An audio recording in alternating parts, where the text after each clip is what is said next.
So let me ask you something. How do you move a mountain? And this isn't a trick question. You simply push it little by little, inch by inch. And while you're pushing it, it seems like it's going to take forever. I don't know why I'm pushing a mountain in the first place. Where are we even going with it? And it doesn't feel like it's moved a single inch. But after a long while of just doing it over and over and over again, we finally like look back. Wow, we've gone a mile. And it doesn't feel like it. And I heard this quote today and it read, growing isn't noticeable, but the growth is.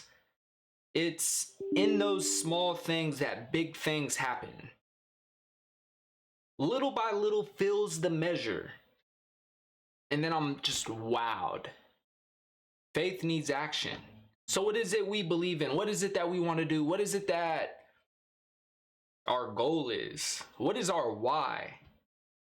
And that's the mountain we've decided to push. So it's completely different in all of our lives. So that's why you're moving the mountain. It's because that's what you're here for, whatever that mountain is. And from my point of view, the mountain I'm pushing, like I really relate to how I started off. It doesn't feel like I'm going anywhere. But for sure, there's growth from where I started. I got a little stronger along the way. It's still a tough mountain to push, but it's maybe got 0.0000001% easier to push the mountain. And from other people's point of views, just on the outside looking in, sometimes it looks like, well, that person's mountain they're pushing, it's going downhill, so they got it easy, they're lucky. But you really never know. But I heard this farmer's analogy today for an equation about maybe you could relate it to pushing a mountain. Let's just relate it to goals. And you reap what you sow within that goal. And the equation started off with planting a seed, because if you had a seed and you left it on the counter, you can't just assume a few weeks from now that this seed on your countertop is going to turn into corn or asparagus by itself. You have to plant it. And I'm going to tell you right now, I've never planted anything before, like a physical seed and grown something and harvested it, because I never followed this equation. So we all must start somewhere. You might not start off level 30 on Farmville, but eventually you can get there. Or maybe your father or your parents owned a farm growing up, right? And your starting or beginning is much higher than mine, experience and knowledge wise. Just all of that was passed down. So we all start on different scales, but we must start somewhere by planting a seed that in the future we want to sow. Because remember, you can't plant oranges and expect apples to sprout. Then once that seed is planted, we got to take care of it. We got to nurture it. Sun and water. You got to take care of it. You really got to witness it, right? And then while it's growing, you got to continue feeding it. You got to give it energy and love and nutrients. And then eventually, whatever it is, that flower finally blooms. And it's in those small actions where those big things happen. And as long as you stay on the track, stay on the story in the long term, that seed will eventually go through different cycles, and then you'll see it play out. You'll witness it. You'll observe it. And then maybe that mountain might be pushed just a little bit, whatever that mountain is for us. And I wanted to just continue down the rabbit hole of, sowing what you reap and the mindset and growth related stuff we're into. And I started this chapter today, and for some reason, God was just telling me to kind of explore this chapter with everybody today. So this is where it starts off. You are a human magnet, and you are constantly attracting to you people whose characters harmonize with your own. So where are you with your mindset and discipline, and what are your morals and values and ethics? Think about that.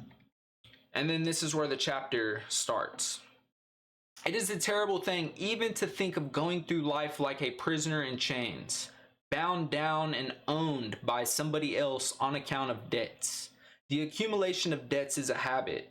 It starts in a small way and grows to enormous proportions slowly, step by step, until finally it takes charge of one's very soul. Thousands of young people start their married lives with unnecessary debts hanging over their heads and never manage to get out from under the load. After the novelty of marriage begins to wear off, the married couple begins to feel the embarrassment of want, and this feeling grows until it leads oftentimes to open dissatisfaction with one another and eventually to the divorce court. Wow. Now let's continue. People who are bound by slavery of debt have no time or inclination to set up or work out ideals, with the result that they drift downward with time until they eventually begin to set up limitations in their own minds, and by these they hedge themselves behind prison walls of fear and doubt from which they never escape. And you know what they say about fear? Fear is the devil trying to lead you into a godless future, and you have no faith. Back to this farmer's analogy, I heard this word for the first time today, and it was taproot. And a taproot is the main root of, let's say, the seed we planted and is finally becoming into a flower or something. That flower has this main root, and it grows deep down into the ground. It's the main root, and its purpose is to search for water. And all of the other roots grow off of this main root. So think about our spine in a way, or even our belief system, or our actions. Our foundation is a great way to compare, is a great word to compare this to. And you know what they say about a foundation? You don't want to build a castle on sand. Wow. So this taproot, I thought about it way beyond this just plant, right? It's your strong, deep-rooted faith and trust. And when you experience fear, doubt, that is a noise. That's a distraction keeping you off the course. Because like they said about fear, and this just moved me, fear is the devil trying to push you into a godless future, because everything is possible through God. Now back to the reading. No sacrifice is too great to avoid the misery of debt. Think of what you owe yourself and those who are dependent upon you, and resolve to be no man's debtor, is the advice of one very successful man whose early chances were destroyed by debt. This man came to himself soon enough to throw off the habit of buying that which he did not need, and eventually worked his way out of slavery. Most of those who develop the habit of debt will not be so fortunate as to come to their senses in time to save themselves, because debt is something like a quicksand in that it has a tendency to draw its victim deeper and deeper into the mire. Mire. M-I-R-E. Never heard that word before.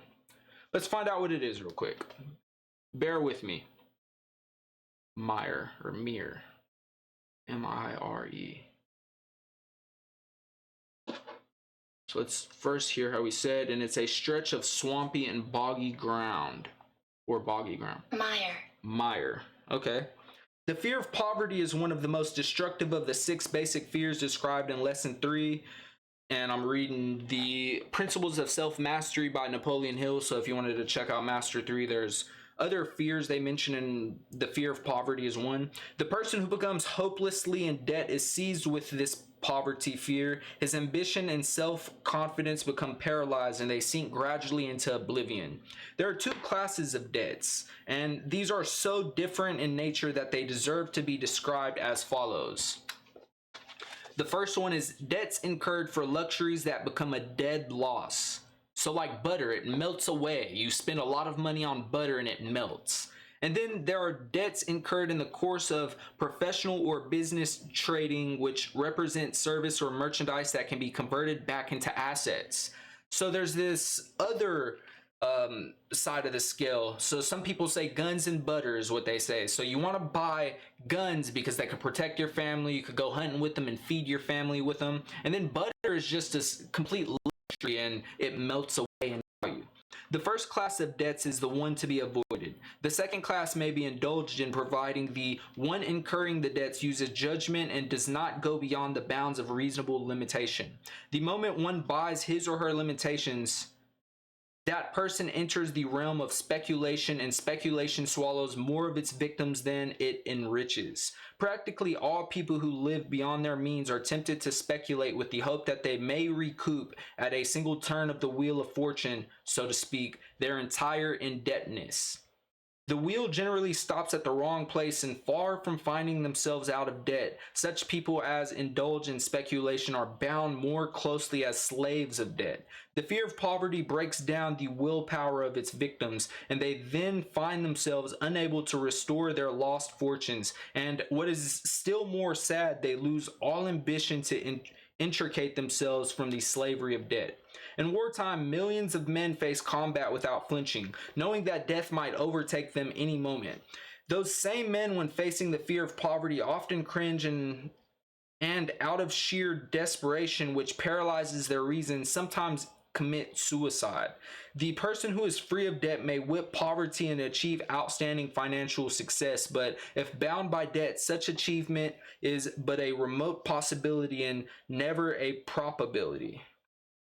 Fear of poverty is a negative, destructive state of mind. However, one negative state of mind has a tendency to attract other similar states of mind. For example, the fear of poverty may attract the fear of ill health, and these two may attract the fear of old age, so that the victim finds himself poverty-stricken, in ill health, and actually growing old long before the time when he should begin to show signs of old age. Millions of untimely, nameless graves have been filled by this cruel state of mind known as the fear of poverty.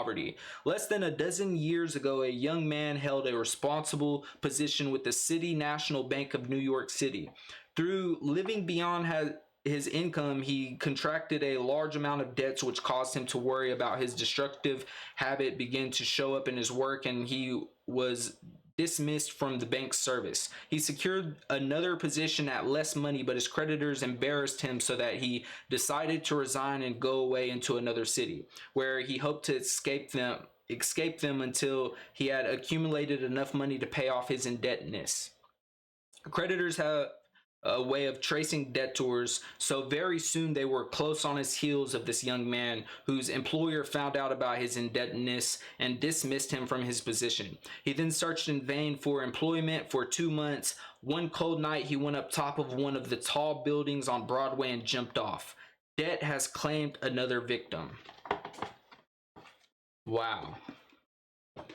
And just thinking about this beyond just the money aspect of it, but the fear of poverty, the fear of not having enough, the fear of not being enough, it's contagious. And you end up attracting people of your similar tribe because birds of a feather flock together. Wow. And passion leads to creation, so where are you delving your mind into? I just know we're planting something each and every single day. And it starts with that mindset we have, that thought that provokes an action. And then that action, like I said, you're planting with that thought and planting with that action. And then when it's continued and consistent and repeated, you're nurturing it and feeding it. And eventually you sow what you reap.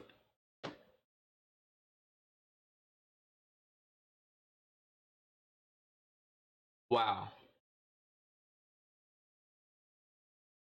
So if it's growing what you're wanting, we want to grow. But growing isn't noticeable, but the growth is. You just got to give it enough time.